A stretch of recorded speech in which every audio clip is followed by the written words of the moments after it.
listening to the Deep Purple Podcast, a fan podcast about one of the most legendary bands of all time, Deep Purple.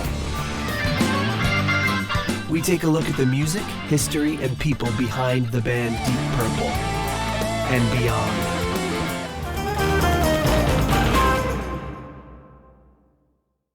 Welcome to the Deep Purple Podcast, the first and only podcast devoted to one of the greatest bands in rock history, Deep Purple. Today's episode is episode number 268, Glenn Hughes, Burning Japan Live. And coming to you from the cicada brood-infested suburbs of Chicago, I'm your host, Nathan Beaudry. And coming to you from the suburbs of Providence, I'm your co-host, John, the Silver Fox Matola. Wait, is there a silver fox related to a state, or are you just because you're the silver fox? No, it's because I'm the silver. Okay. We're taking a break from the states today. Okay. That one was too I good was to like, pass up. Wouldn't that have lined up perfectly? Didn't Jen call you a silver fox recently? Yeah, well, yeah, according to you. Yes. It's like- Why would I make that up to I don't know.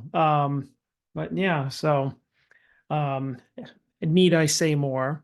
I guess not. Yeah, she doesn't call me a silver fox. I guess it doesn't count if it's in your beard. Well, you're not really silver on top. No, I don't get any. I'm like got no silver on top. Plenty in the beard. Yeah. We had a work event last week, and I ran into a friend of mine that I had worked together with 12, 13 years ago, and we both ran into each other with our big gray beards. It's like, we didn't look like that last time we saw each other. Amazing how that works.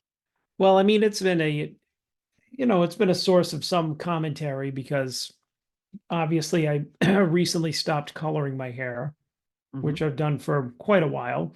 And I'm like, it's time to embrace the natural, what have you. So I haven't talked to I don't know if I think I texted this story to you. So I talked to my nieces who haven't seen me in a while.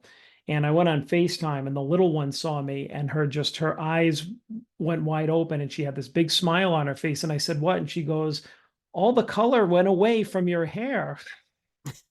She goes, "Where did all the color in your hair go, Uncle Johnny?" It went away with the time. Yeah. And I'm just like, no, it's always been gone. But anyways, yeah. So thank you, Jen, for saying what everybody's thinking. Yeah. It's very distinguished. You look like like Reed Richards. Yeah, well, I look like I fit in with you people now, so it's all good. Yeah. And not to try to work in a Brian Regan reference into every show, but I think his most recent special that he put out is he came out and he was totally white but he had been dyeing his hair for years, and he's just like, all right, let's just get right to it. Let's address the hair, and just goes into a whole bit about coloring his hair and gets it out of the way and goes into the bit. So yeah, well, I don't want to be one of those, you see those rockers, that they got the rich, like Paul McCartney forever was up until he was like 73, brown hair, or sometimes it's like just jet black, like not a single strand. They're not even trying to look their age, not even the least. And then Paul McCartney finally said enough and embraced it. It's like Peter Criss recently did that too. There were like pictures of him from like the past 5 years, and his hair was like jet black, and his face looked like just a bag of like mozzarella, just like a bag of jowls. And you know what I mean? He was just like obviously like a man in his 70s with like jet black hair, and it just didn't look good. And then like later on, like he let it go more natural, and it was obviously much more flattering. So it's like, but yeah, anyways, so there's that. Yeah. Well, but I got that nickname at the Steve Morse Dixie Dregs show.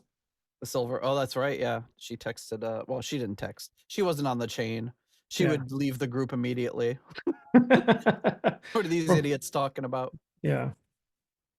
But yeah, folks, welcome. We are on a live stream today with some of our great patrons. Thank you for joining us.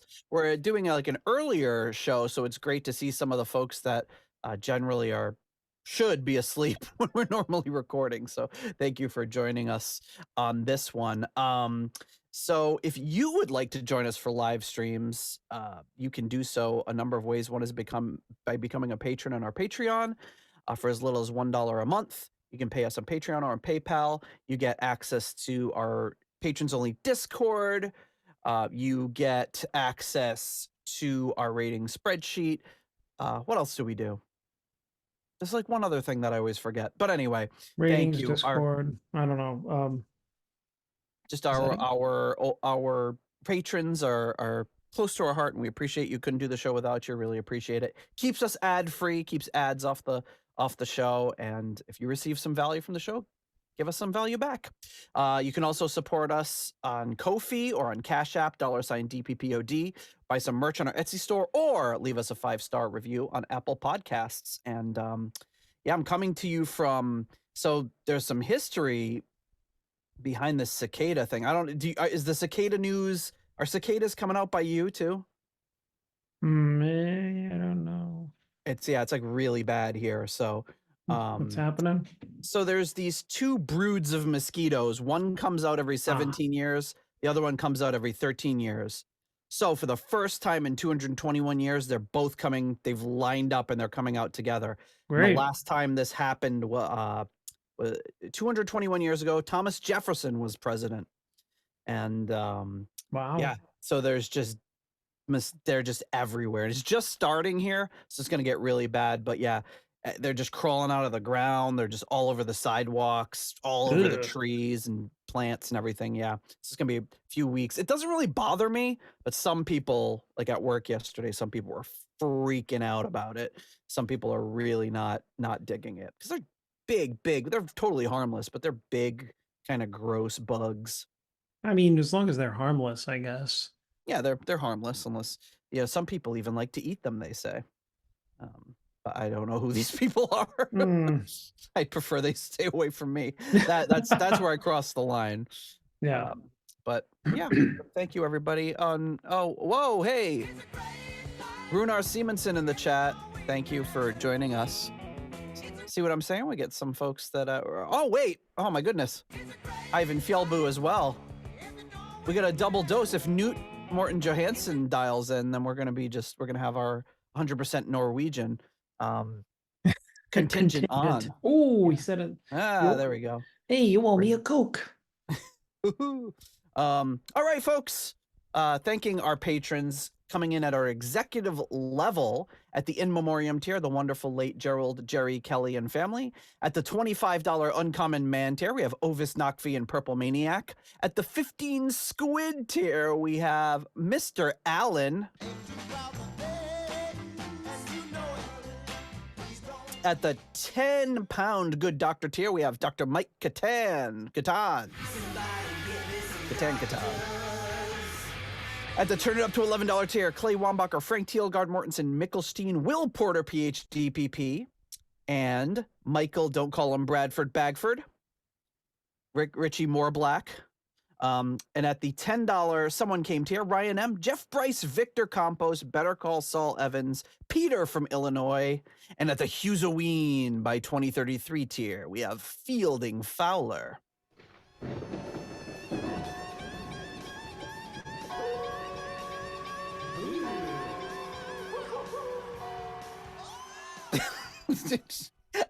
Honestly, it's like exponentially funnier to me every time when he goes, wow. I didn't realize that he had so much put so much stank on it. No, yeah, he is really growling it. We'll get into that in a little more detail later here. All right, so upcoming shows, Blackmore's Night, 2 shows, June 29th and June 30th, both in the Boston area. John will be there at the June 30th show against his will, drugged like B.A. Baracus.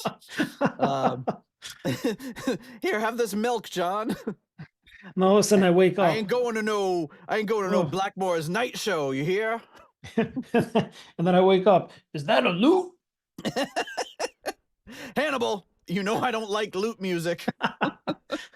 So, yep, we'll be there. And then upcoming rankings show. Get us your rankings if you are a patron. Make sure to go on to Patreon or Discord, or let me know if you need the link to rank the third album. And we'll be doing a ranking show sometime at the end of July for that album. So thank you very much. If you are looking for like-minded podcasts, check out deepdivepodcastnetwork.com for all your podcasting needs. And all right, here we are. We are ready for Glenn Hughes Burning Japan Alive. Live, I mean, not alive. But it sounds kind of violent, Burning Japan Live. Yeah.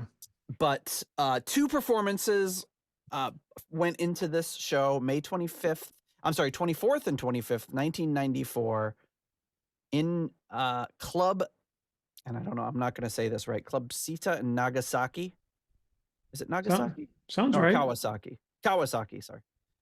Yeah, the club opened in 1988.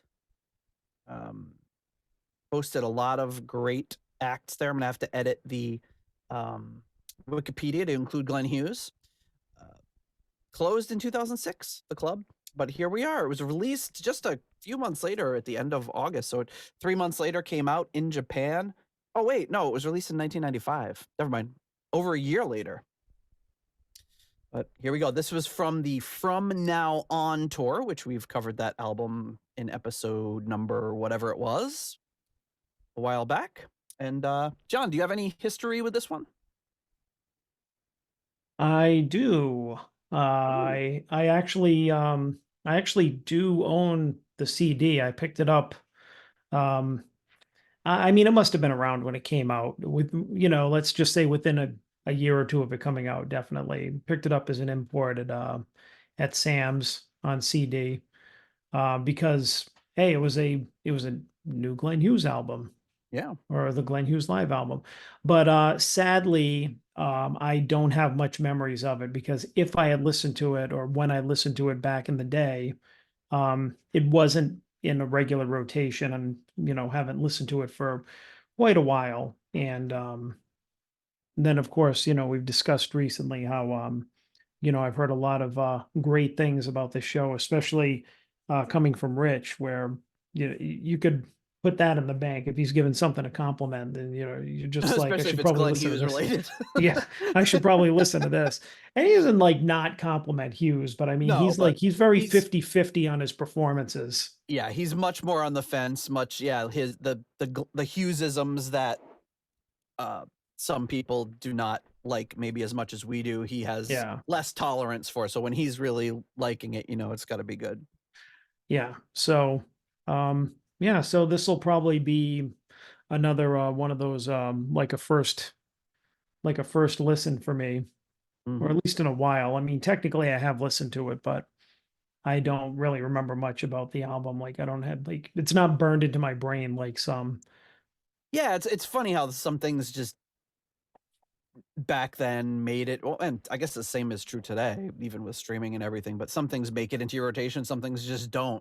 And sometimes it's just a matter of like you get one album and then you get another album at the same time, or a week later that you just fall in love with. So that other one gets pushed to the back, and then you don't visit it again. And this is one I don't really remember having at the time. I don't think I had it, and I don't actually remember you having it either. So I didn't really start listening to this one until like a few years ago. Oh, um, and then looking at the track list, it's if you're a Glenn Hughes fan, it's got a pretty heavy representation from the new album, but he covers a lot of really, really great stuff on this. So it's a pretty amazing track list. yeah. I mean, I think another thing was like back in the day, I was really and again, I think this was something that we were talking about. I think I was talking about recently with like Rich and Steve when we saw each other, Steve Colwell. I think it was us. We were talking about being the type of fan that loves music and um, you have to know who every musician is that plays on every Yeah. track and all. That was me. And if you know what I mean, I probably opened this up and didn't know who the hell anybody was with Glenn Hughes. And I'm like, well, why do I want to listen to Burn if all these no names are playing on it? Yeah. Whereas like there were Turns other out the no names are like half of Europe.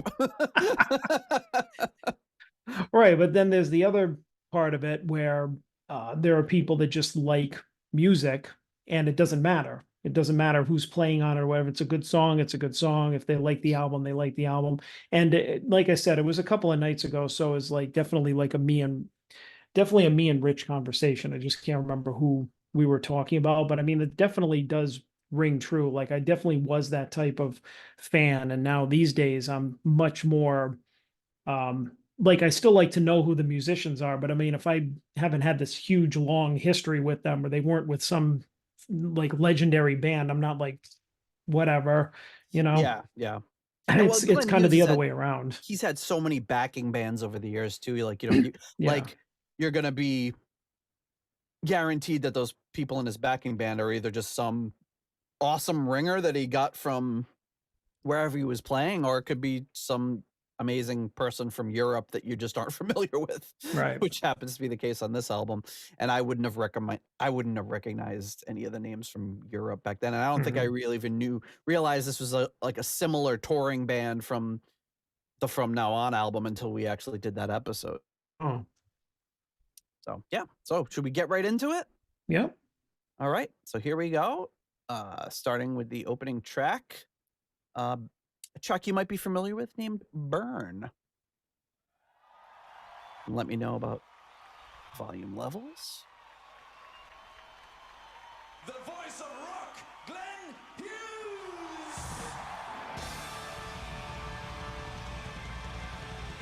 Hughes. So who are the musicians on the album? So the lineup is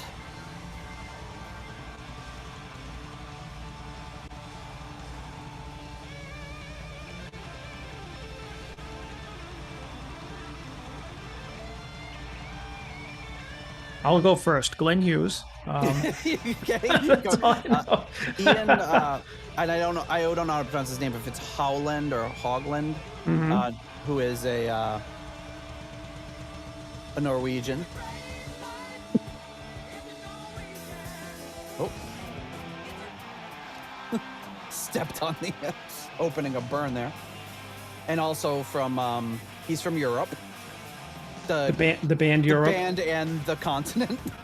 All right. John Levin, a Swedish bass player. So Glenn Hughes is only doing vocals on, well, he does play something else later, but he's doing predominantly just vocals. Oh, wow. Okay. Say who guitar was? Guitar is Eric Boyfelt and Thomas Larson. Oh, so you had two guitar players, a bass player. Bofelt? Maybe our Norwegian folks can correct me. Now, are these people all from the band Europe? Bofelt is from, he plays a lot with Hughes. I don't think he was from Europe.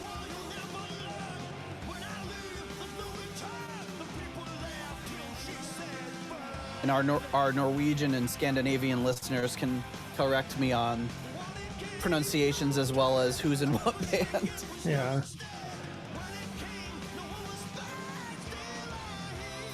Yeah, I think that, yeah, Scott's right. I wonder how weird it was for him not to have his bass on. Like, I can't picture, like, seeing a performance with him just holding the mic. There's quite a few videos, and I don't know if it's from this performance, but it's definitely from this tour of him doing his thing, and it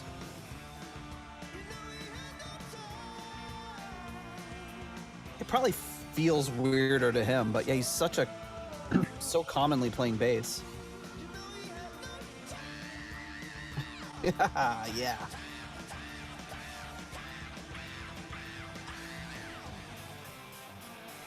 I think Martin Birch was the only one that was successfully able to get him to not do that. It's like the album version, then every other version ever. Yeah. He goes nuts. And I'm not gonna know what who's playing what solo on these, but the guitar players are amazing.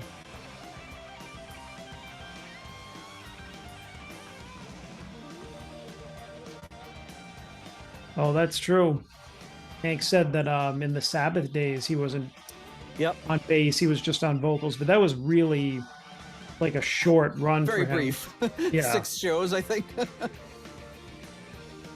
Imagine that though, being part of that, like being one of the people that saw one of those few shows with him.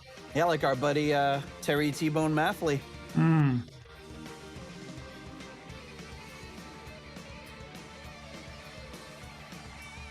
It's awesome. Yeah, nice interpretation of the solo there. It's cool. We've seen over the years a few different, like, 2 guitar versions of it, but he's got a keyboard player. So I don't know if I can't remember what he does later on, if he kind of works him in. Ivan is saying that Ian Haugland was born in Norway but moved to Sweden as a child. This is a very heavily Norwegian episode so far, and I'm loving every second of it.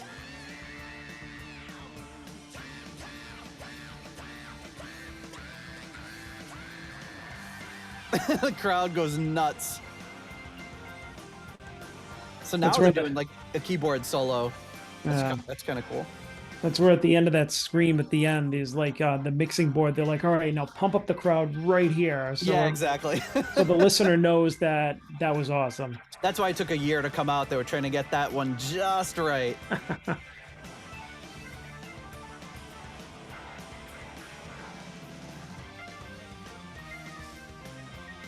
Yeah, so it's kind of cool. They do like a trade-off guitar thing on the first one, and then they leave this one to the keyboards. And the keyboard player is was it Mike McKaylee or Mick McKaylee? And sorry, I've never heard any of these names pronounced, so, and I'm sure I'm butchering every single one of them.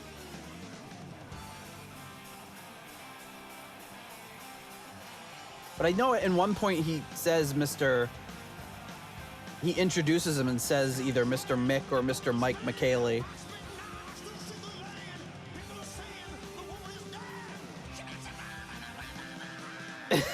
Yeah. Wow. So sometimes when you get, like our buddy Dan, when we play with him, like he was always playing guitar, but when he did not have a guitar, it was usually like it was basically turned into Steven Tyler. He's like on everything. Oh my God. But he's not, this isn't really any different than he would normally do it playing bass. Yeah, but there were already a couple of things where he's just like going off the deep end here. Yeah.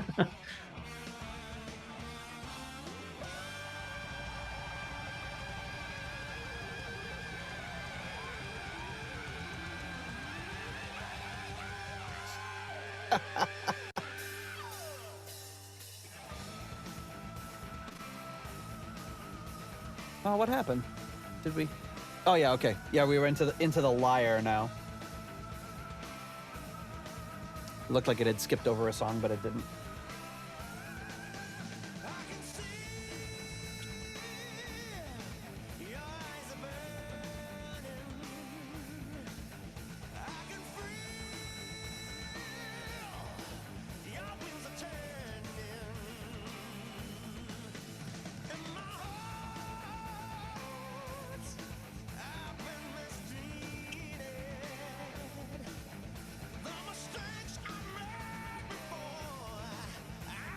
He's coming out high, so this is from now on. Yeah, I think I remember this one. Riff sounds much heavier at the beginning of this.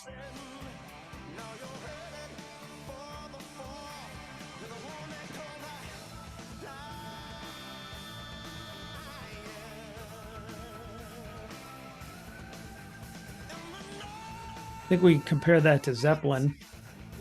Oh, yeah, yeah. Yeah, I think it sounded a little more Zeppelin-y on the album, but still pretty strong.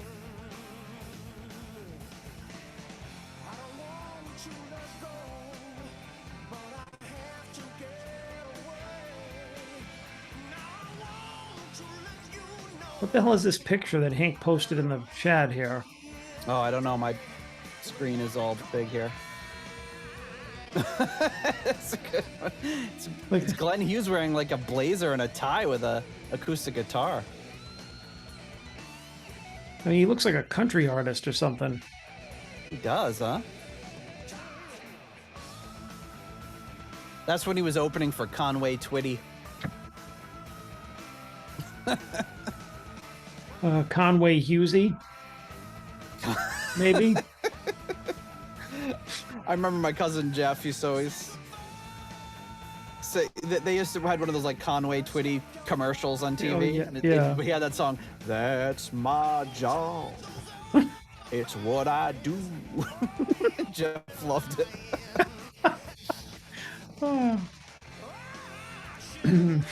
So yeah, Hughesy comes out, guns blazing, voice at 100% to start off, and it's like he doesn't need any time to warm up.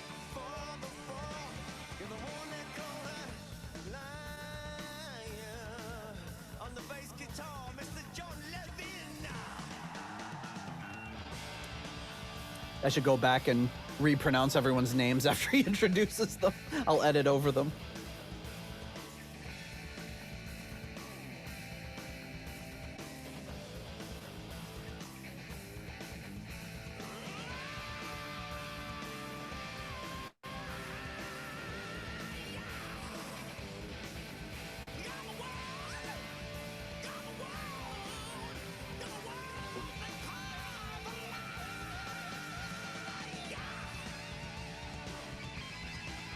See, already he's very like, his kind of like vocal inflections are very like metal. He's like lie.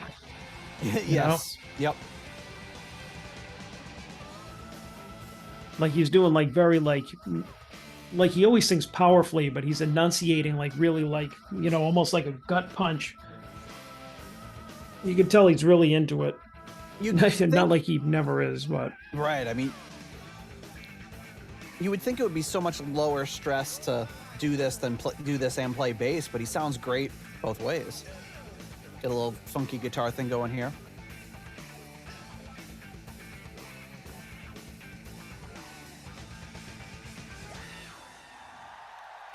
that's good. I gotta say that's better than the album version. Baby, I can feel your body heat. I can feel your body heat. Cause I'm a man made of muscle. There you go. Well, he's always threatening to get funky, so a little Hughes thrall here, muscle and blood. Nice. I haven't listened to the Hughes Thrall album in a while. We should fix that. See, now that was one that I got back in the day and thought was pretty good. I listened to it a handful of times. What, Hughes thrall? Yeah. Yeah.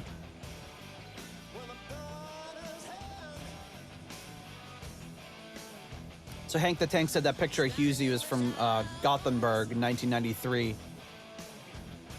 So that would have been from his tour as the LA Blues Inspector. Yep. Yep. He looks, I don't know who he looks like, but he looks like somebody there, but I don't know who. He looks almost like a Blues Brothers-y sort of look, but yeah, he looks like a dork. well, the Gardot will be happy though because he's wearing a tie. We just got a text from him that he's at the airport and he's the only one wearing a tie. Well, that's because he knows how to do it right when he flies. Exactly. He flies like he's from the 1960s or something. like a businessman from the 60s. I wonder if when he gets on, they bring over like a cart of like prosciutto and carve it right in front of him, like in those old pictures.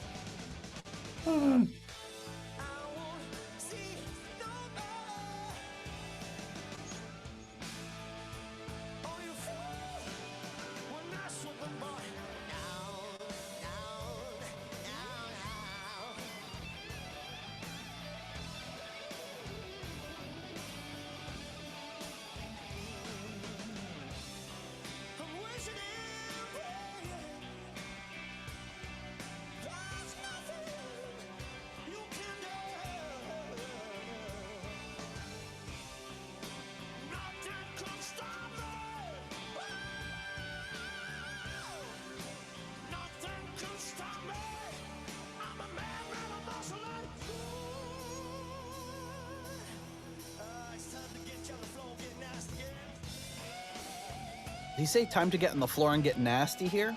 Yep. All right. Yep. Hughes was much more sexual back in the early 90s. You guys ever have sex? I had to make a clip out of that one. It's perfect timing. That's from the HTP tour. Or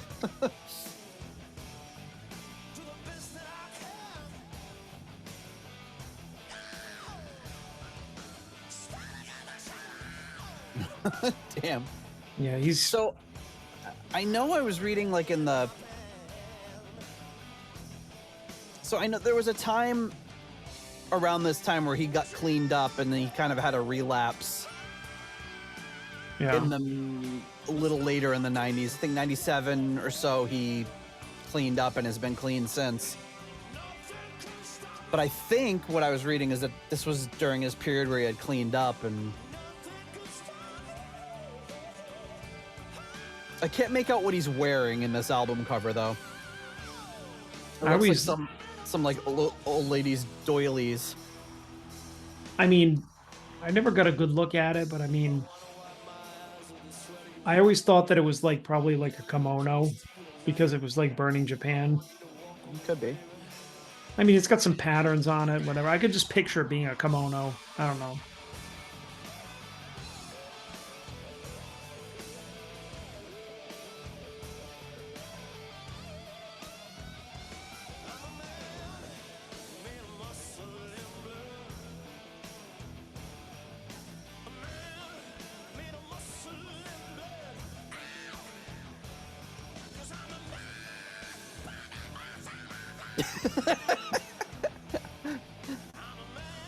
Really going for it, man. You know, your Hughes impression is good when the zoom filter is cutting off your voice.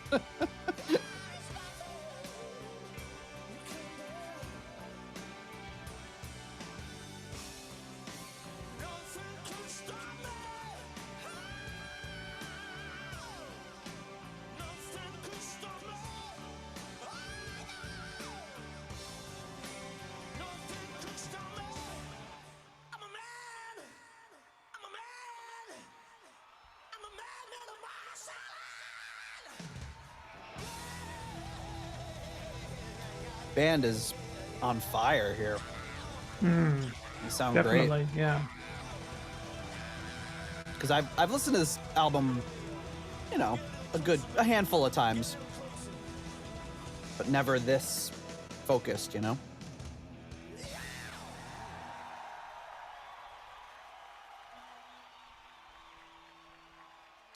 Now we go back to his recent.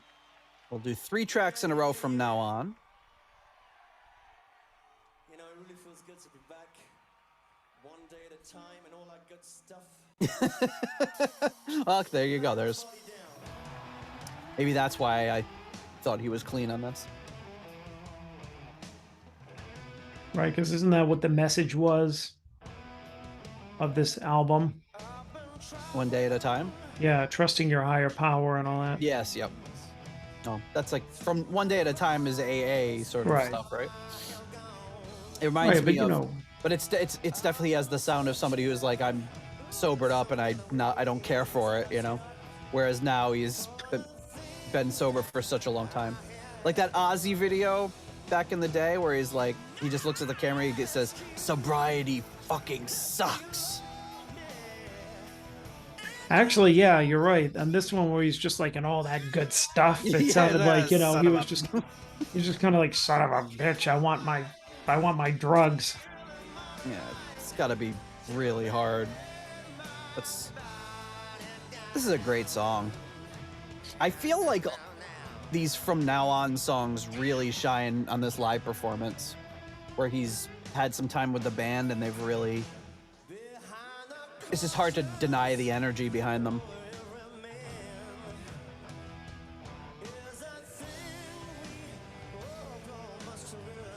Hank the Tank saying he saw him in '75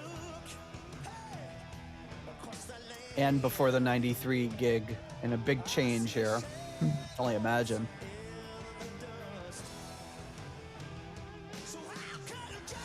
he basically, between 76 and 92, 93, barely played or recorded anything. Yeah. I think there was a brief trapeze thing he did in 92 or something, but not a lot of opportunities to see him. And he never would have made it to Europe with Black Sabbath, so.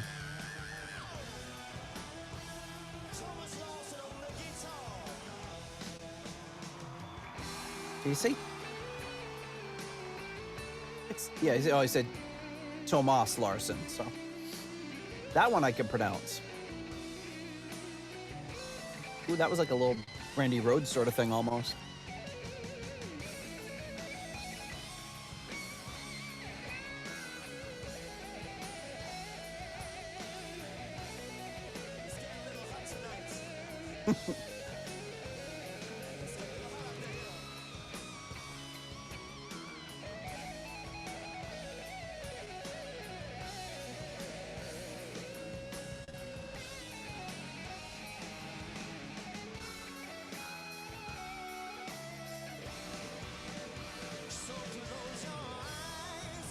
Man, that was really good.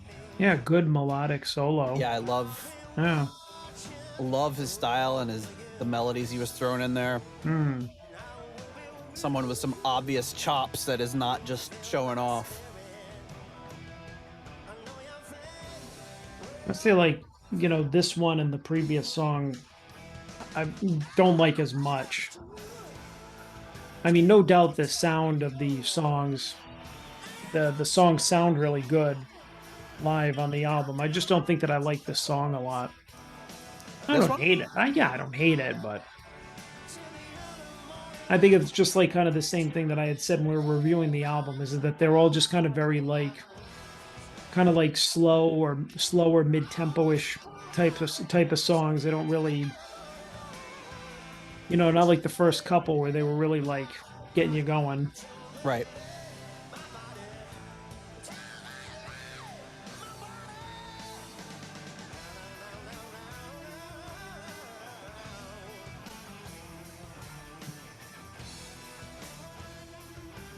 A little Zeppelin-y twist in there again. So this was recorded using the Sound Creators Incorporated mobile recording truck. Other bands that have used it: Savatage, Wayne Shorter, Albert Collins. So there's our connection to Adventures in Babysitting. That's about it.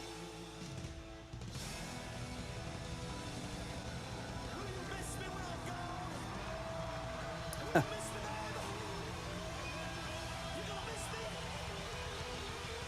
course we'll miss you, Glenn.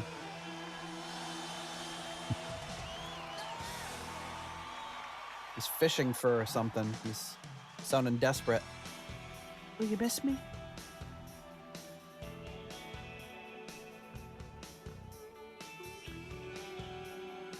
There's another one from the current album at the time. Yep.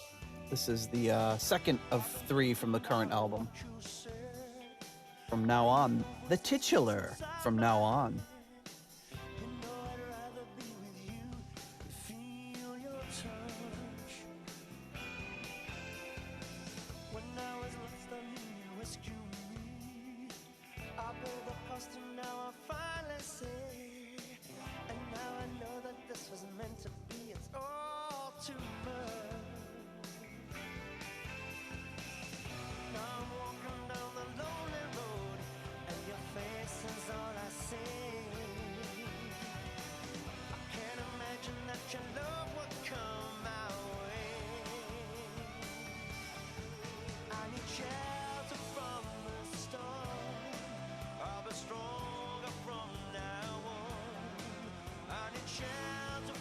This one,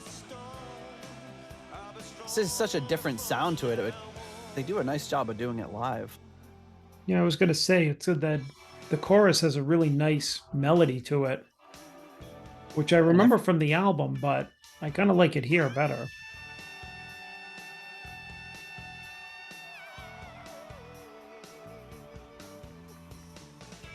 They just raise the the audience up a little. Anytime he screams, they're like, bump it up.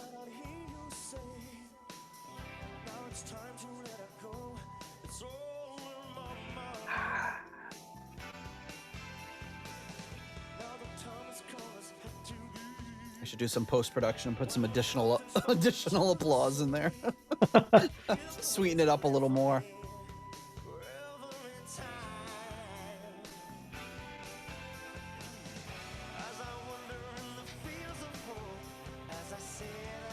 But it's cool to come out swinging with so many rockers and then just really bring it down. I mean, obviously this is a composite of 2 different shows. I looked at the set lists, they're pretty similar. I think that some of the songs change places on them, but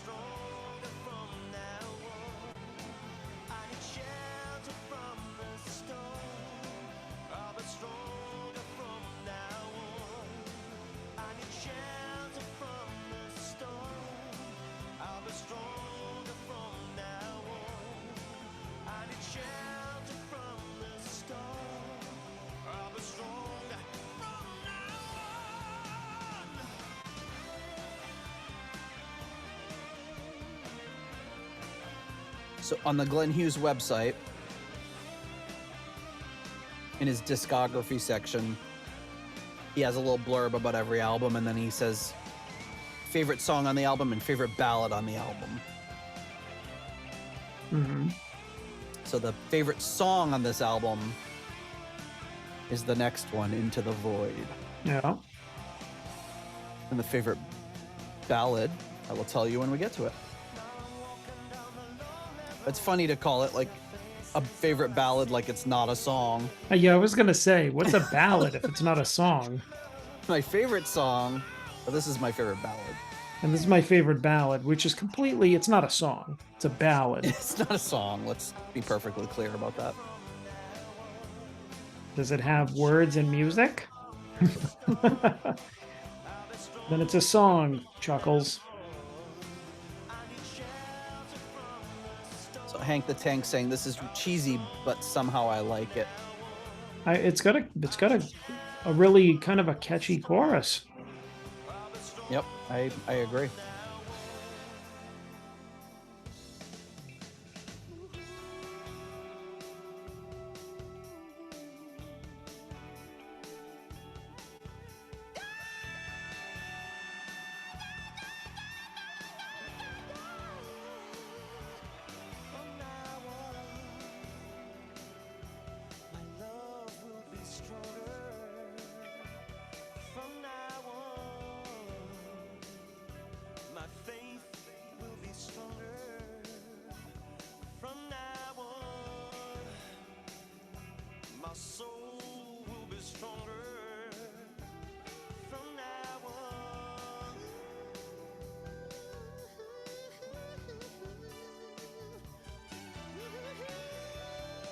Oh, maybe it's just the way that the playing, the way that this live album is produced, but I don't mind it going on a little long.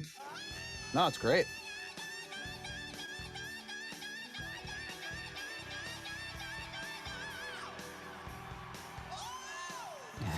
There it is. There we go.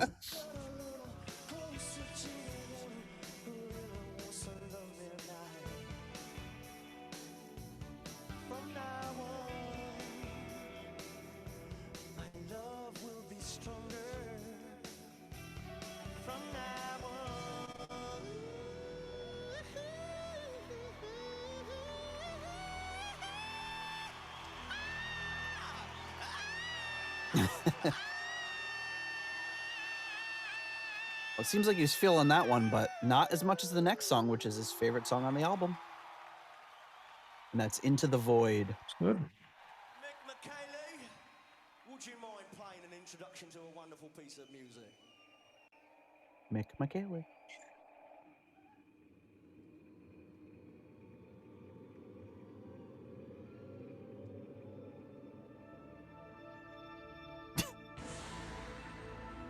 Glenn Hughes screaming like his leg was swept by Billy Zabka.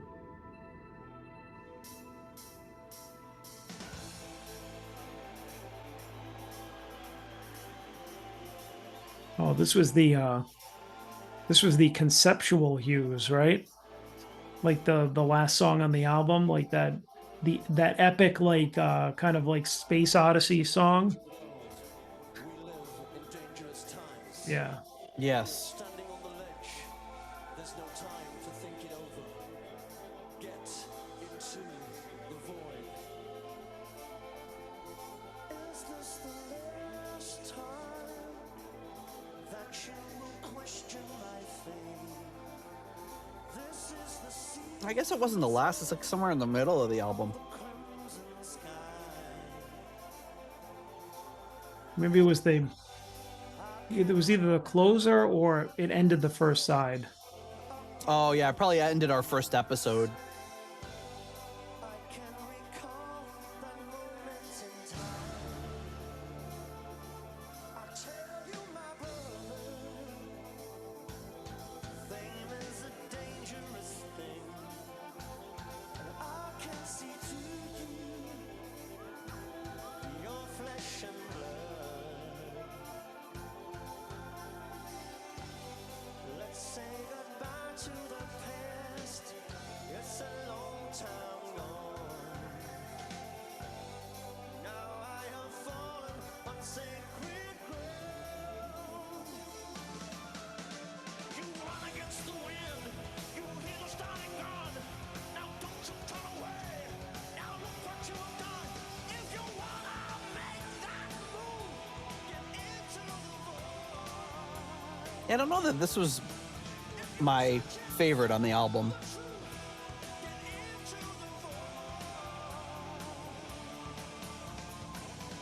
Or on this one.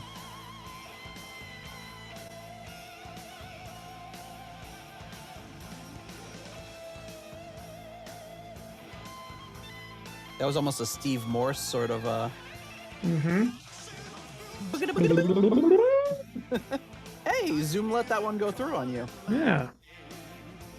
Maybe because I did it really low. Oh, maybe. Yeah, it likes that, but it doesn't like when you do sweep arpeggios. No, it typically doesn't. It brings back memories from space and time. This is the year of the newborn child. You run against the wind. You hear the starting gun. Now don't you turn away. Now look what you have done. If you wanna make that move. Is he doing the thing where he points the mic at the audience? Maybe. I think he is, but you can't. They should have beefed that up a little. You can sort of very faintly hear it in the headphones. Yeah.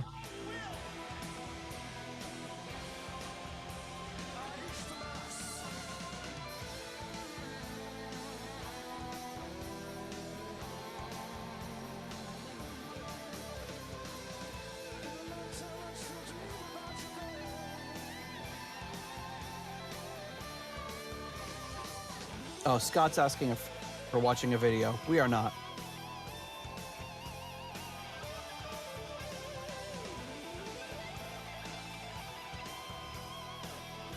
We are just watching the kimono-clad Glenn Hughes album cover. Possible kimono. Possible. Kimono warning.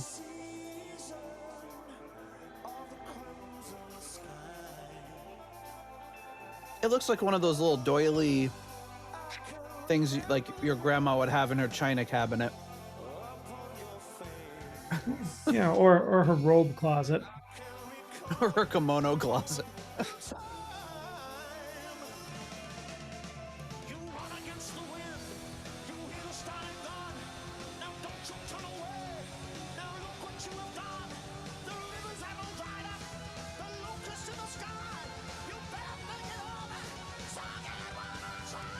You wanna make that move. I like that bridge or that pre-chorus. That like slowly ascending. Yeah.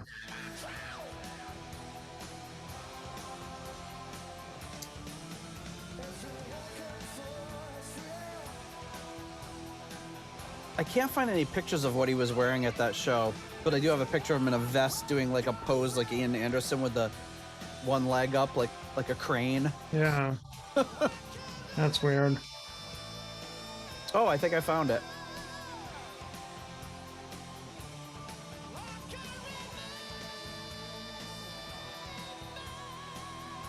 Oh yeah, it looks a little different than you'd think.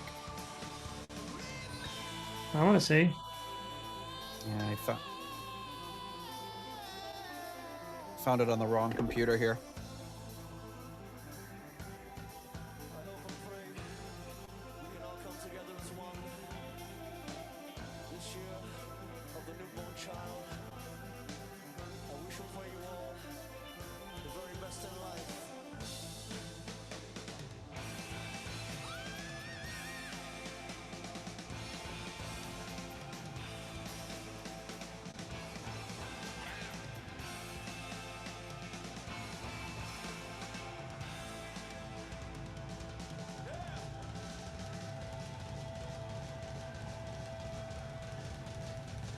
All right, so next up is his favorite ballad, and I think he tells a story about behind this ballad here. So.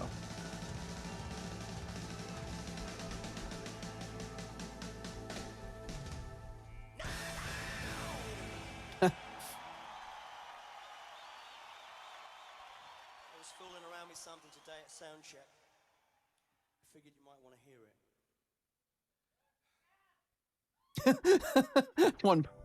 one person. Yeah. Yeah, let's do it.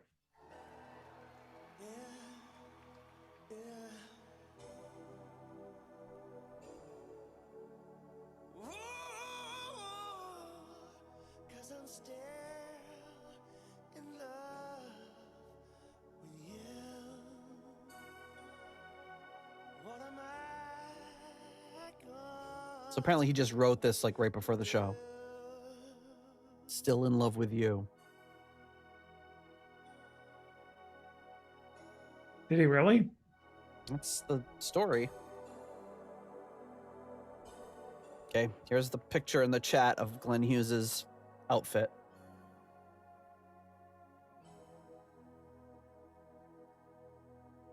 all through the night? I've been waiting. Mm-hmm.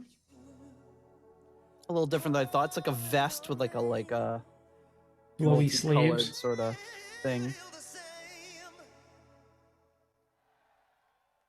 Now the daylight has gone. Can I carry on? Can I see your face anytime and a place? Here in my room, say you'll come back real soon. 'Cause I'm still in love with you. It's funny, he says his favorite song is a song his favorite ballad is a song he wrote like right before the show. That he just made up. I mean, when you got a voice like that, you just pluck out a few chords on the piano and sing it. I mean, why not? Or he could play Coast to Coast. Which he will do next. I put a link in the chat here for some more pictures of him with that shirt. Crowd's going wild for some Coast to Coast. As they should.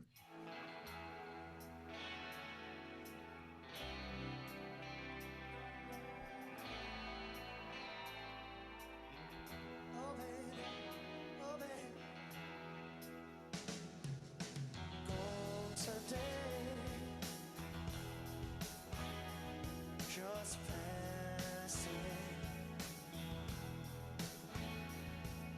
The road I know,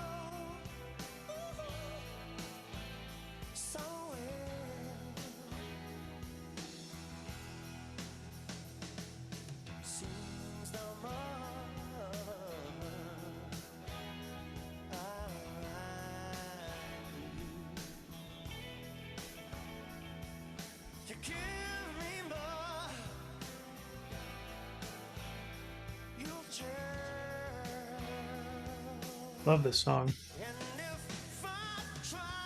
Yeah, this is so good. And it's amazing, like, all these years later that they can perform it. It sounds, I don't know. I'm always really impressed when they can make a song like this sound this good live. You know, the heavier, louder stuff makes more sense, but Yeah.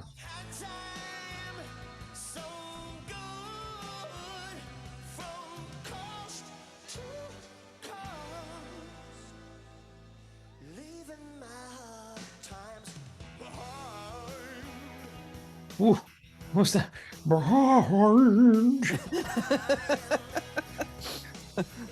That was different. I like it. Yeah, I like how he always does riffs on these things and doesn't sing it exactly the way that he did on the album or anything, but he's doing some vocal things here that I haven't really heard that often. I mean, just imagine if you had a voice like that with those tools in your arsenal that you could just Let's sing anything. just sing anything and do any sort of thing. It's like, must be nice. Nate's way of saying congratulations, Hughes. Congratulations, Hughes.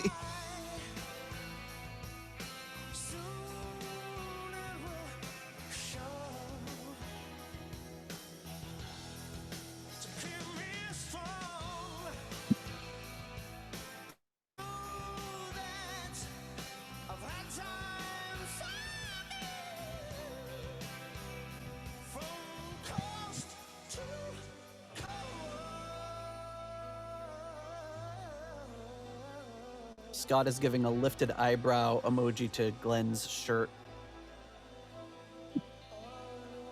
He's not convinced.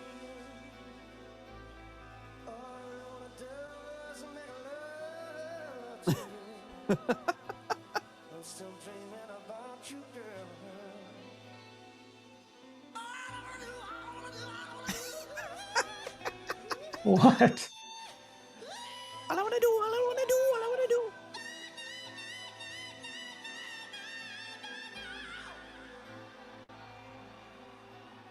When it gets past midnight, when it gets past midnight, I'm gonna fall down and she's a real love. He's getting real sexual here.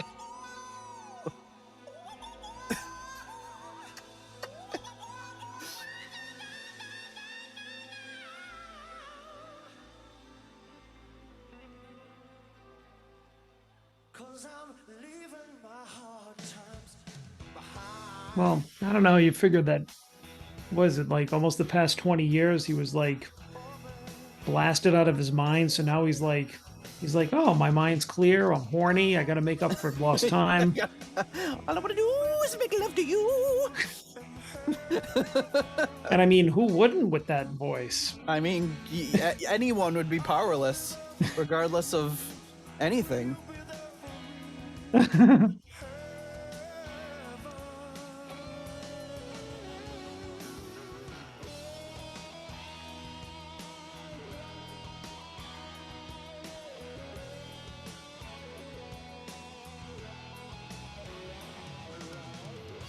Ooh, nice little bass run there. Always a fan.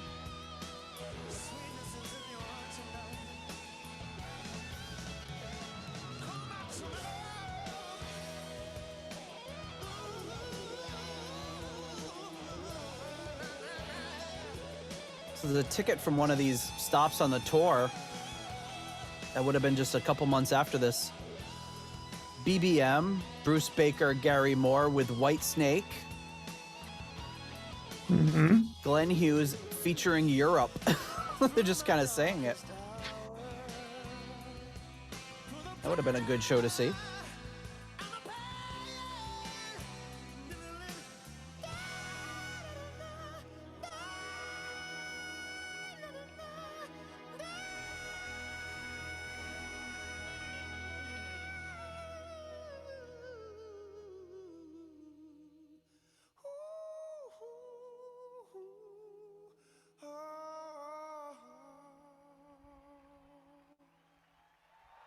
Incredible.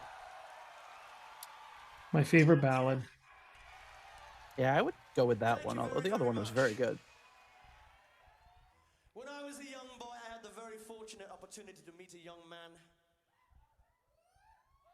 who, I don't use this phrase lightly, he became my brother, and we lived together for quite some time. But unfortunately, God took him away from us. So I'm going to dedicate this next song to Tommy Bolin. I will never forget you, Tommy. You're in my prayers every day. I love you. God bless you this time around.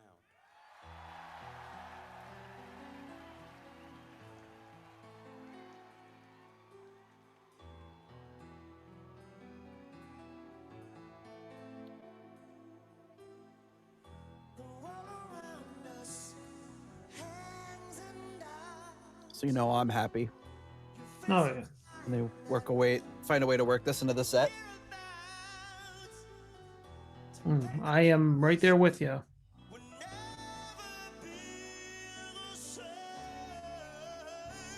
And this is just the beginning of a 1, 2, 3, 4 song run from Come Taste the Band. Oof. I know, right?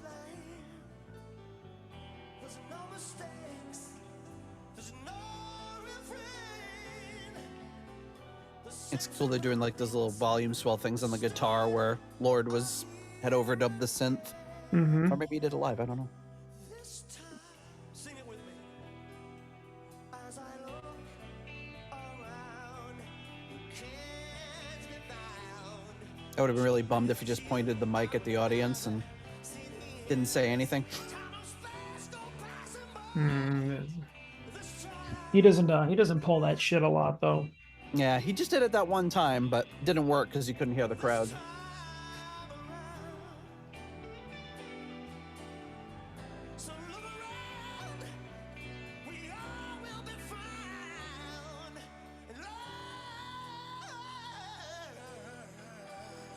Whoa, he got really low there.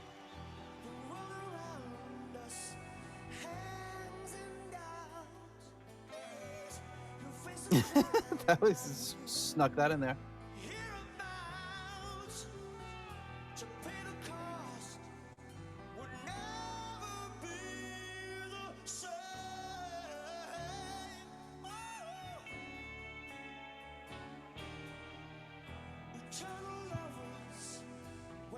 I think this just sounds better than when Deep Purple played it live, to be honest, because I think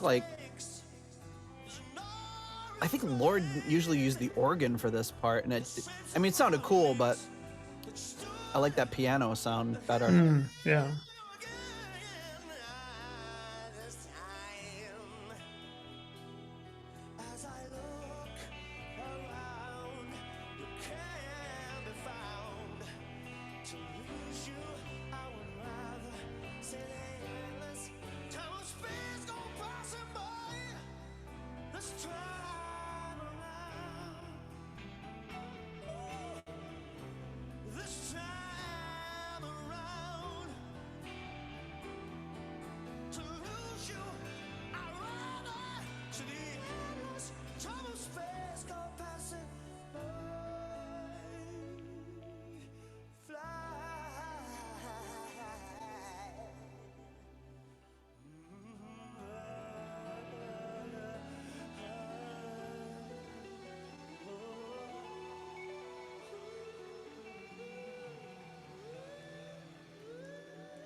Nice.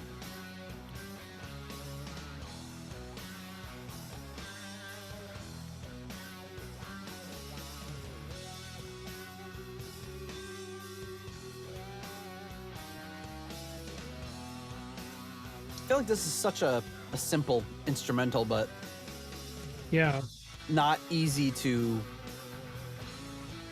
get the same feel on it.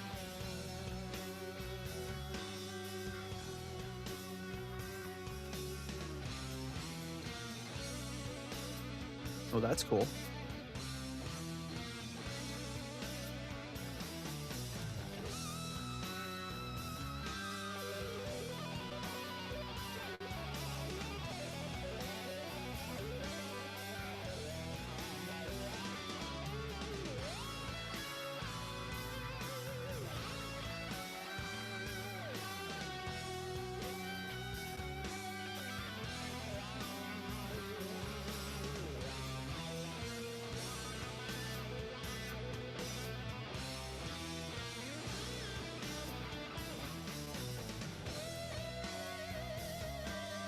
And yeah, they're nailing this one.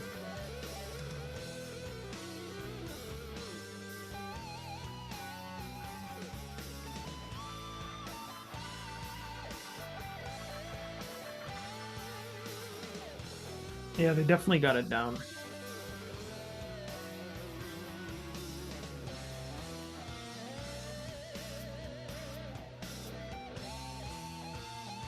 Let's hear this part.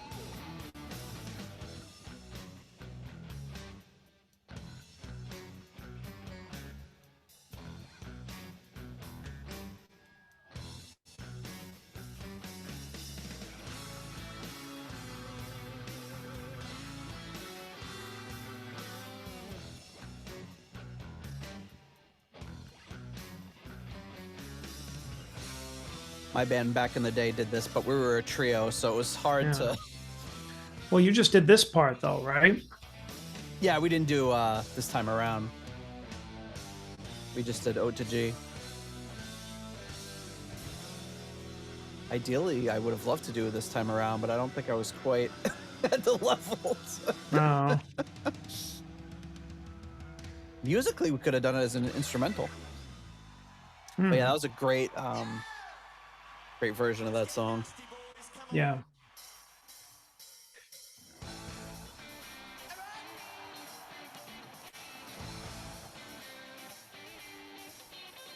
So Ivan saying in the fan that Europe were huge Deep Purple fans. Yeah. You hear it in their later albums. And Ian, is it Howland? Am I saying it right? Howland or Howland?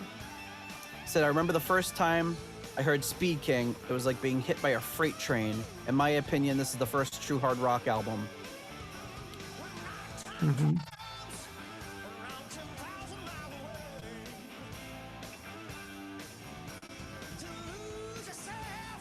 This is a shorter version of Getting Tighter. Well, I guess it's like the album version. But lately, I'm used to seeing them do these like 15-minute versions of it with instrumental breakdowns.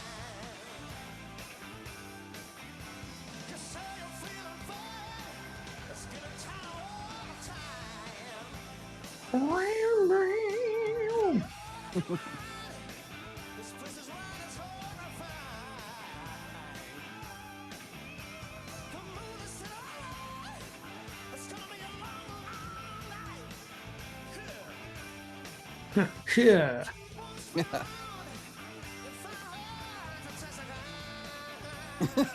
He's taking some liberties with those. He's being very loose about the pronunciation. Yeah. Well.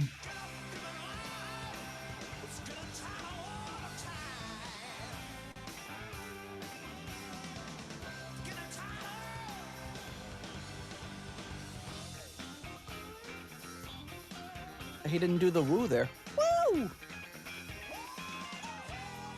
You spoke too soon.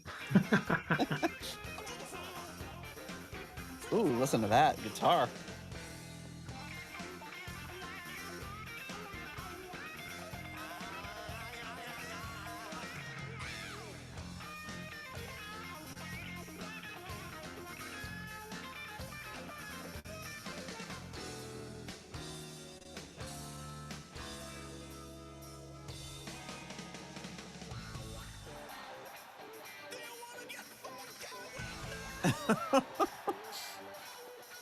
I guess.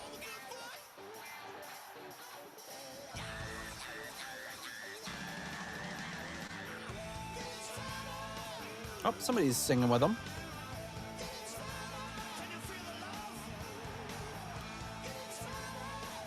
Oh, Ivan gave me a solid 4 for my Nordic pronunciations, so thank you.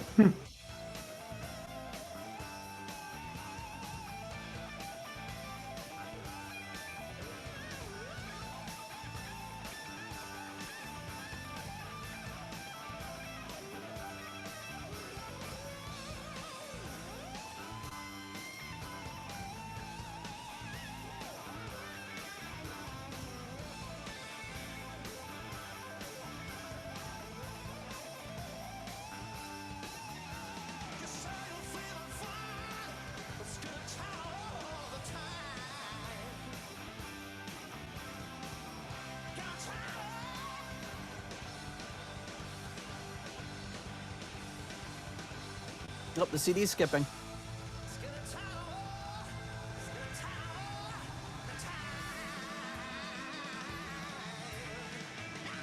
Man, like on fire. Yeah.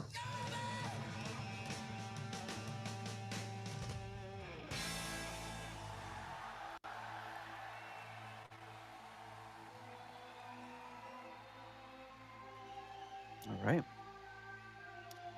Some atmospheric synth work.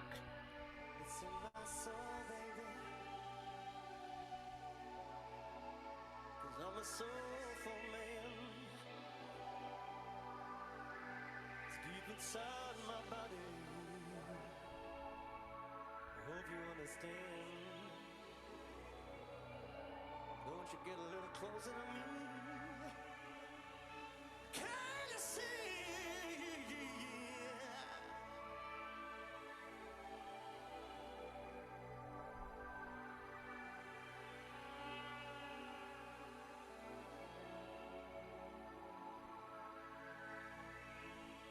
If you're tired and lonely, Oh no. Runar Simonson just sent a picture. It's snowing where he is. Maybe it's not such a good life after all. It's like It's like a bleak life. it's gonna be almost 90 here tomorrow. It's 82 here right now. Yeah, I think we're getting a little less than that here. Like 80 here. Yeah, so it's like 32 Celsius tomorrow, not today. But at least the snow's keeping the cicadas away. No, True. no biblical plagues are affecting Norway right now.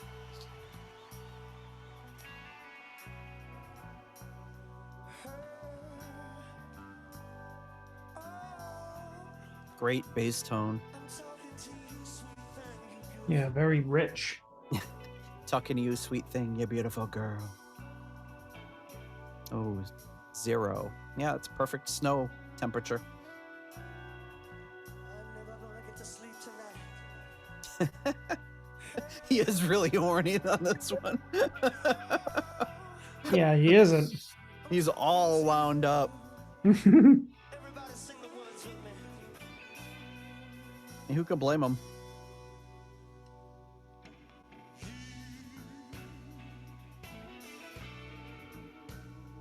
Keep on moving.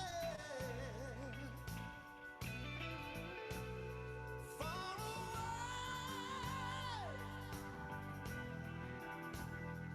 Far away.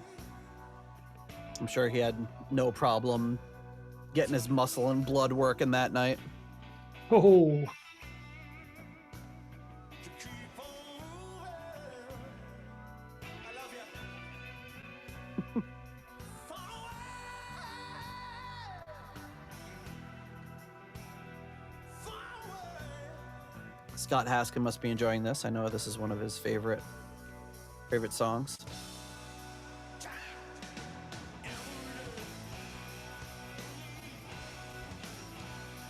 Wheels are turning. I'm not close. Still returning. Dawn will soon be breaking. The day has just begun. You put your arms around me. He still really makes this work even with just the one vocal. Yeah. And it sounds so great with him and Coverdale singing together, but this works well. Someone's backing him up there. I don't know who it is. Does it list? Let's see if it lists anybody on backing vocals, because it's only been like a couple of brief.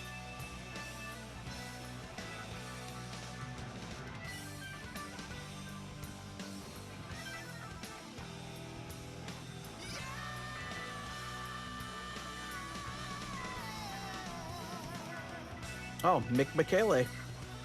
And both guitarists. What did he say? I think he said something about sexual love. Yeah, that's what I thought he meant, yeah. All right, calm down, Hughes. Someone needs to throw some ice up on stage. You got to get one of those, like, those coolers, like, full of Gatorade, just fill it with, like, ice and dump it all over him after the show. Like he Maybe, just won the Super Bowl. like, during the show. Hopefully they have the hot water's not working in the shower after the show.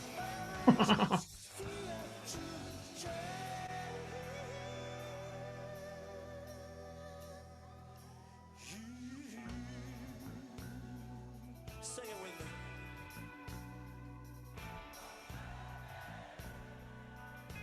That's cool. Come on. Nice. Come on, baby, come on. I mean, to hear a crowd singing back like a deep cut like that is very cool. Yeah. Now he's just losing it.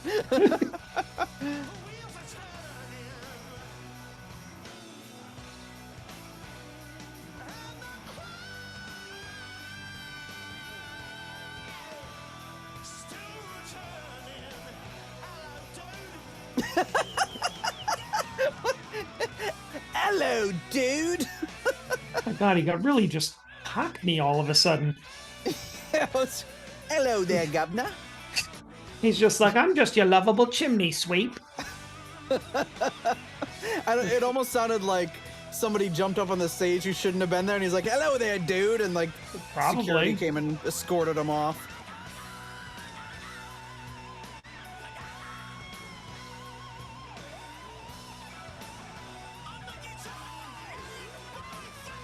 Boyfeld. There you go. Just like Ivan Fjellbu.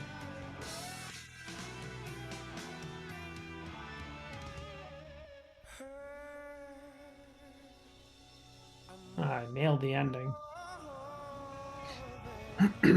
Yeah.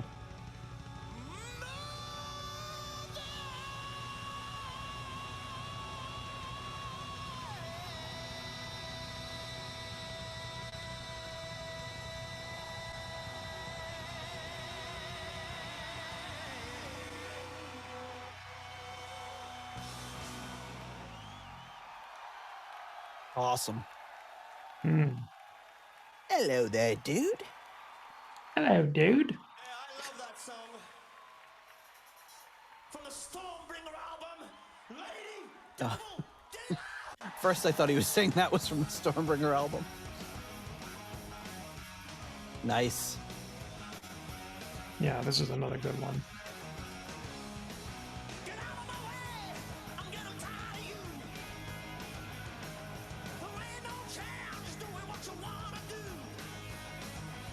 Up and down, down, down. Didn't he do like a stick in like a tiny little medley of this when we saw him?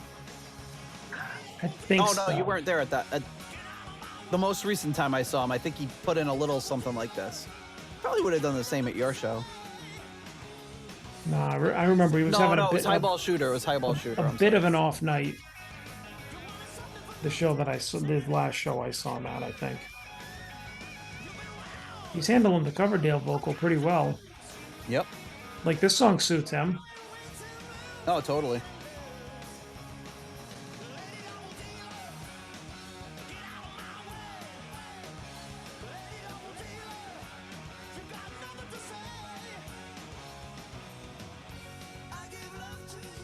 Oh, nice.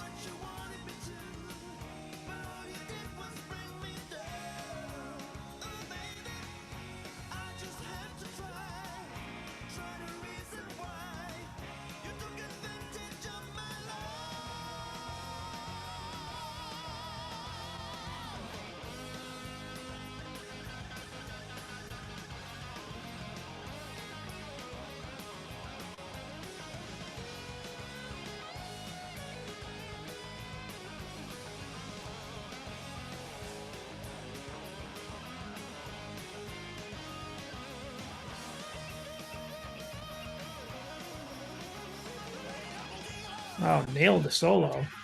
Yeah, it was awesome.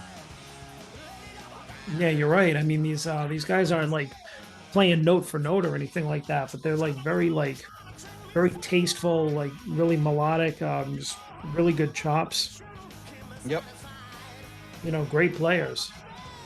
I mean, very suited to these songs.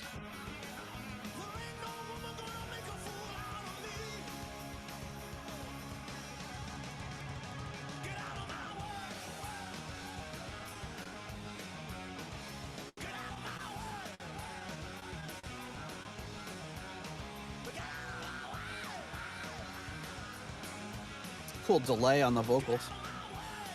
Hmm.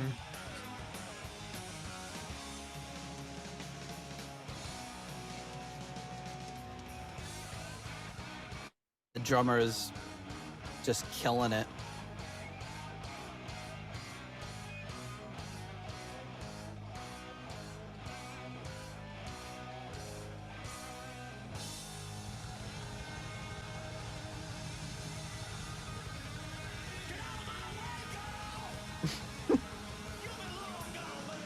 Sounds like he wants her to get into his way, the way he's been talking this whole show.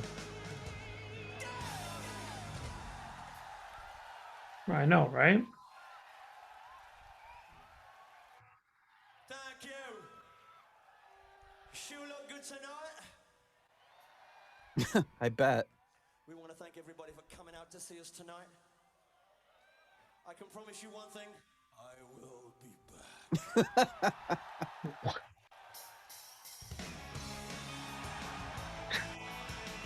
Oh, this is another good one off Hughes throw. Yeah, a little Hughes throw. I got your number.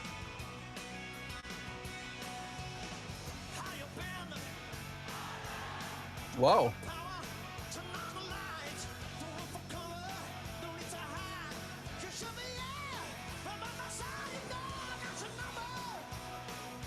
Must have been a huge hit in Japan because he's saving it for second to last here. Yeah. And the crowd definitely was singing along.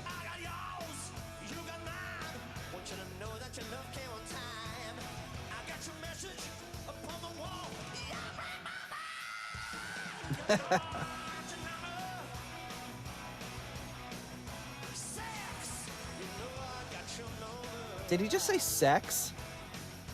Probably.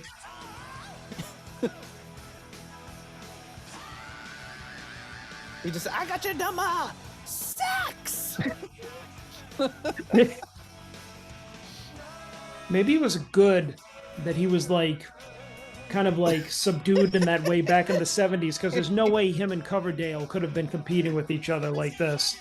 I know, it would have been a disaster. Could you imagine if him and Coverdale were at this level of like libido at the same time in the same band? I don't know. Or even worse, if they continued into Whitesnake together. Or it was just maybe they like, was there something in Deep Purple where they weren't allowed to have sex, like monks or something, and they just got out of Deep Purple and lost their minds? Well, Deep Purple was never really a band that overtly their lyrics were about sex.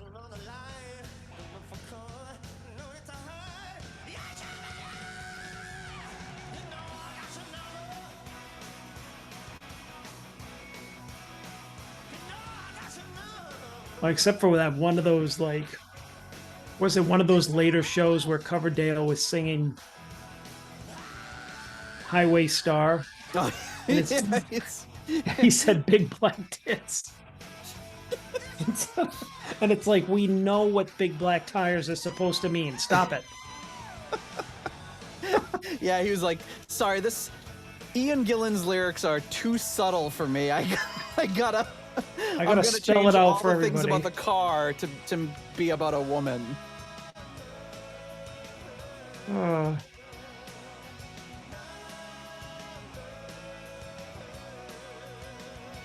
You would think of all these guys, Gillan and Coverdale and Hughes and all of them would, like, they had to be having crazy amounts of sex. So why were they were still horny after all that? Like, hey, you know, Sure.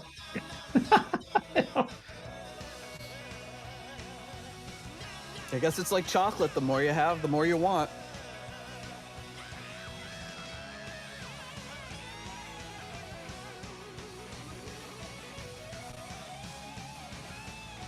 Yeah, this is another great song, like done very well here. Yeah, excellent.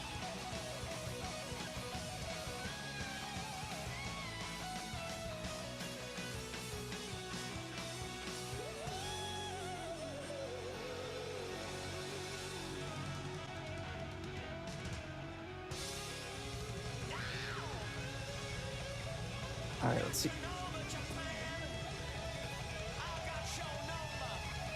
Japan. Japan.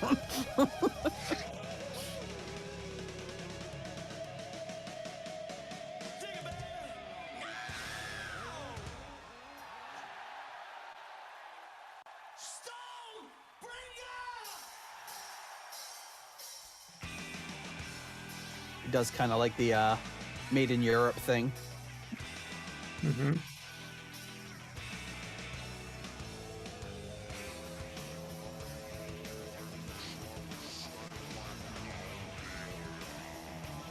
Wow, how did they do that? It was Was it either on just the him? keyboard or he did it. Yeah, I don't know if he just went. That sounded like he did. Yeah. It's like, suck my cock.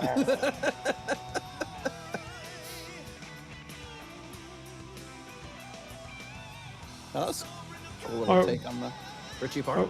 Oh, what did he say? The cocksucker motherfucker. Yeah, yeah, yep.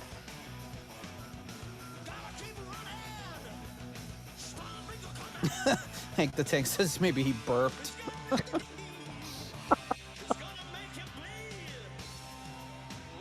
I've been holding it in for about 90 minutes, governor. He had a lot of fizzy drinks before he went up there. Hmm.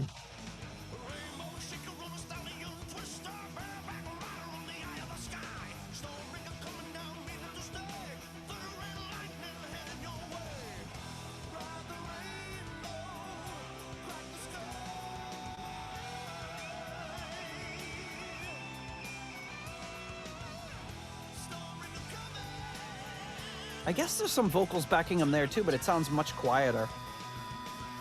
Yeah.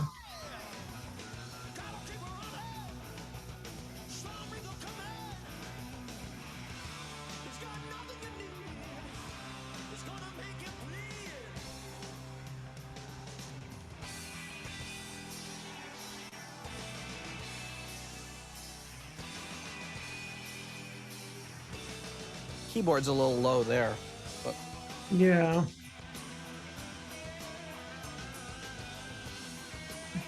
Wow. Good interpretation of Ritchie's solo so far. Very true to it. yep.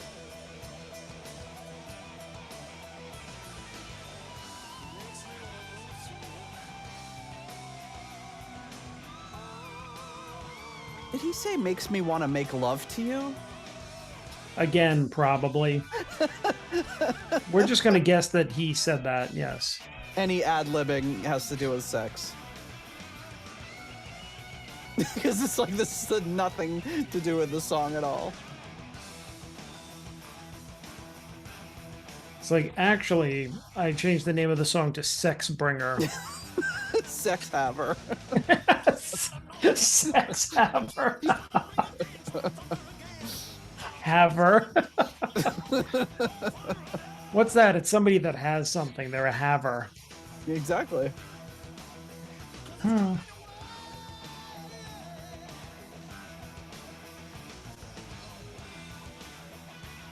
Just funny to be singing all these lyrics with a stallion twister and everything. And then I want to have sex with you.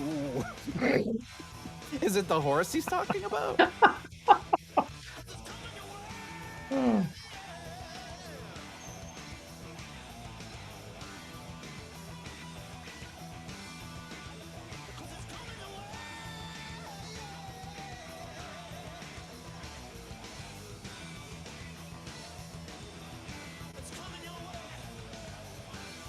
See if they nail that ending.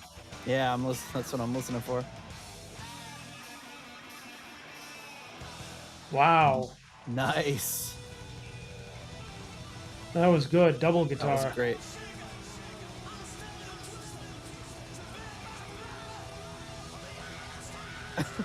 He's a stallion, all right.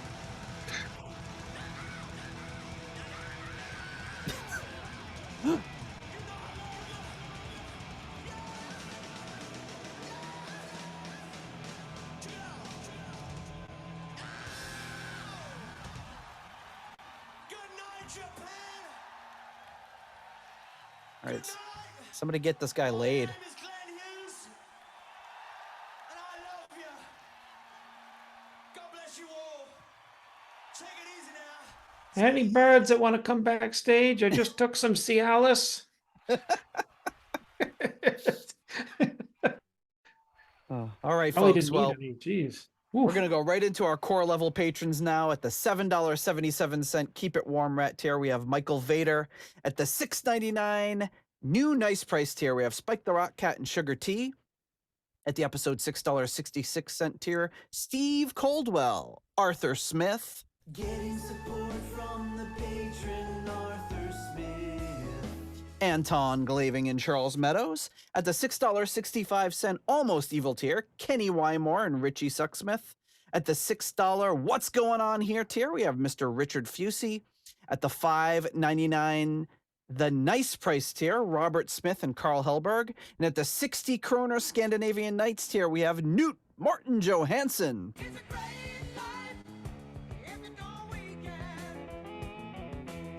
Then, of course, at the $5 Moneylender tier, we have John Convery, German Heindel, Adrian Hernandez, Jesper Alman, Alexei the Perfect Stranger Slepikoff, Kev Roberts, Percival Frequency, Scott Zerns, Cynthia Doobie, Raf Calf, Coyote Bongwater, and John Maselli.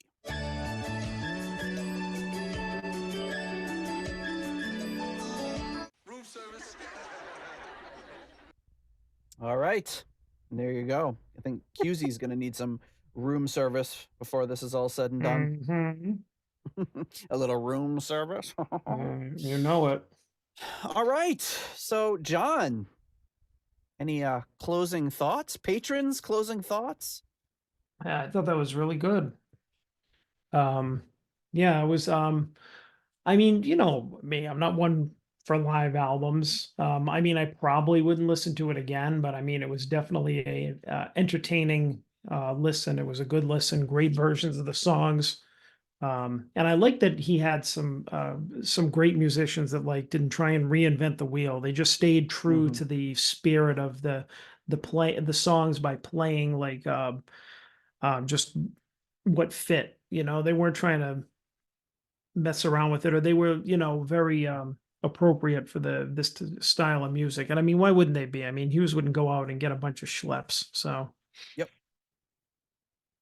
And yeah, Runar saying in the chat, great live show, would love a video of it. There are some videos. I don't know if it's of these shows, but of this tour, some pretty decent ones too, with like multiple camera angles. So if you go on YouTube and type in Hughes 94 live or whatever, you'll find a few things on there. So, and some interesting stuff. I haven't really poked around too much. I don't know if there's any like complete shows, but definitely a lot of individual songs and stuff. So yeah, really, really great live album. I'm the same way. I'm not like a huge live album guy. I do love watching concert videos, but I don't typically listen to a ton of live music. But yeah, this one's great, and I feel like it captures a lot of that live performance sort of improvised stuff and that energy. But like you said earlier, you get those kind of things, like that ending of Stormbringer and those little things that you're watching for and wanting from the album. You get those as well. So kind of best of both worlds. So in December of '94, after this was performed, but before it was released, Glenn Hughes sent out a Christmas message. It says, to all Deep Purple fans, I would like to thank all of you who purchased the Mark III and Mark IV albums, which I performed on. I'm currently, and I think this was on Highway Star. I think it was to the Highway Star. I'm currently writing and in production for my next studio album to be released in the early summer of '95. My live album, currently on import, Burning in Japan, he said the name of the album wrong, will be out in the new year. 6 Purple songs are performed to great satisfactory performances. You must remember that Purple asked me to join to add a new dimension to the sound, which I did. I have the greatest respect for Ian and Roger, but David and myself are different writers, performers, and singers. I wish all the Purple family the very best, and to you all, Merry Xmas and Happy New Year. And then he says on the discography page on his own site, recorded in Tokyo the summer of '94, a brilliant concert. My band played incredibly. The audience was fantastic. I felt my creator present while singing Still in Love with You on this live recording. It was one of those nights that was like a dream. The crowd gave me tremendous energy. My fans are my songs. They are my lifeblood. Turn this one up really loud. There's also, I'll put a link in the show notes to the second ever issue of the Coast to Coast Glenn Hughes fanzine, which was done online. So it was like one of those news groups. So it was on alt.music.deeppurple. And it was reviewed by Bill Jones. He wrote it like a whole write-up of the whole thing and gets into really great detail about the songs. So I'll put that up for everyone to check out. But it gets very good reviews in the, in all the things. I couldn't find anything in Kerrang, I don't think, for it as far as a review. Or did I have a Kerrang thing in here? Maybe I did. I'm prepping a couple episodes, so I can't remember. No, it was a different episode that had a Kerrang thing. So, but yeah, really, really good stuff. And before we close it out, I will hit our last batch of patrons. And that is, of course, our foundation level. Coming in at the £3.50 Deep Purple New York tier, we have Lord Longford. At the £3 aromatic feed tier, we have Simon Ford and Richard Brees. At the $3.33 halfway to evil tier, Stephen Sharp and Duncan Leask. At the $3 nobody's perfect tier, we have Peter Gardell. Ian DeRosier.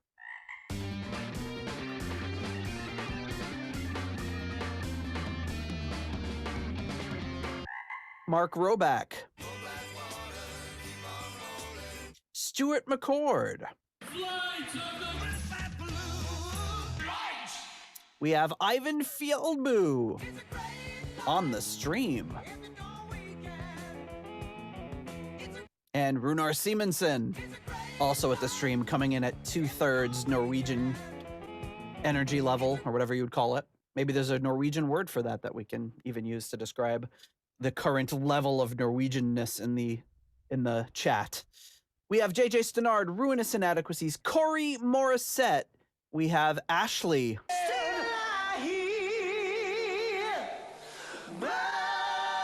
And Weston Supermare Pilgrim. At the $1.71 I want my own tier, we have Rich, Yangui, Shaylo.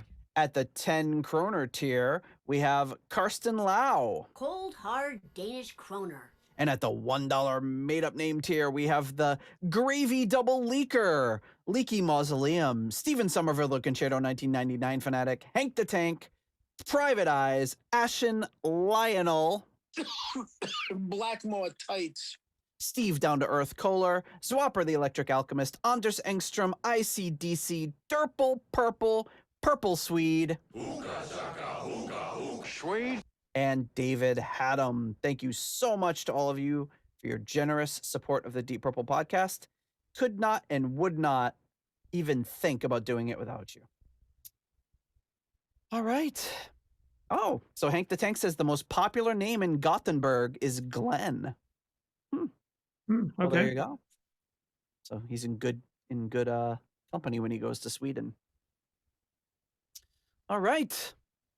Anything else before we wrap it up? Get ready for next week's episode. Oh no. I think Glenn has said it all.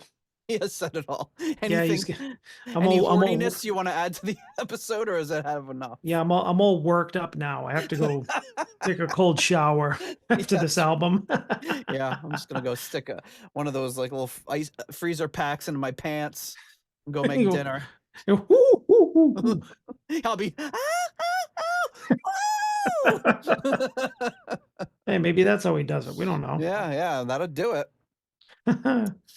All right, my friend. Well, thank you to everybody in the chat. Thank you to all our patrons, all of our listeners, and always a pleasure to do one of these a little earlier so our European listeners have a better chance of being able to attend. Yes. So thank you, everybody, and we will see you next week. Good night. Thank you for listening to the Deep Purple Podcast. If you like what you hear and would like more episodes in the future, please donate on Patreon to support the show. You can also leave us a review in Apple Podcasts to help new people discover the show. You can follow us on YouTube, Instagram, Twitter, and Facebook for show updates. See deeppurplepodcast.com for more details. Thank you for listening.